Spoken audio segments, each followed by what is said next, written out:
Arizona has had an increase of population of nearly 12% from 2010, and that population has largely been driven by communities of color. We know that Latinos are now over 30% of the population in the state. We know that the Black population grew over 30% in the state, and we know that Asian Americans are actually the fastest growing population here. So considering all of the growth that's coming in from our communities, it's absolutely critical that we are incorporated into this process, that we're included, and that we are constantly asked for advice and for feedback as the commission rolls forward in a process that's going to impact our next 10 years here.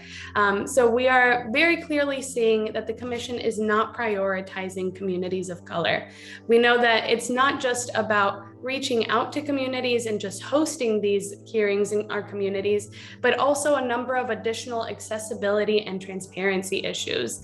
The first one that we've noticed here with the second round of hearings is we had an even shorter notice about them happening. We had a 1-week notice that the hearings were going to be occurring, giving community members only 1 week to coordinate any childcare needs, any transportation, any time off from work. And 1 week truly is not enough for folks to be able to adjust their schedules and make sure that they know what is happening with the commission and what the commission is even asking for regarding input in this next round of hearings.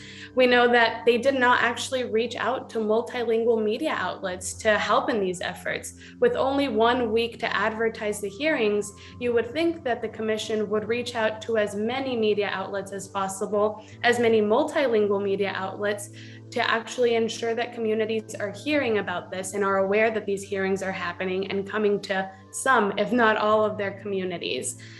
We know that there was a lack of consistency with translation and interpretation services in the first round. To my knowledge, there were no interpretation services on the Navajo Nation location previously, and there was a real inconsistency with Spanish translation at some of our previous hearings. So we're seeing a number of these issues pop up time and time again. We know that the commission had an opportunity to improve on this from last time, and yet it actually failed to do that. It did things worse.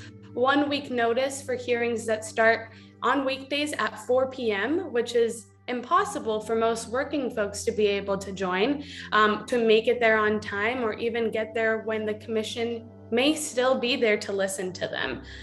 Even beyond that, there is no opportunity to participate in these hearings virtually. We know that COVID is still a massive issue in our country, and particularly in our state. And with no additional COVID precautions, there was no real opportunity to participate virtually. We know that COVID has disproportionately impacted communities of color, and yet the commission is not considering that and how that may impact input.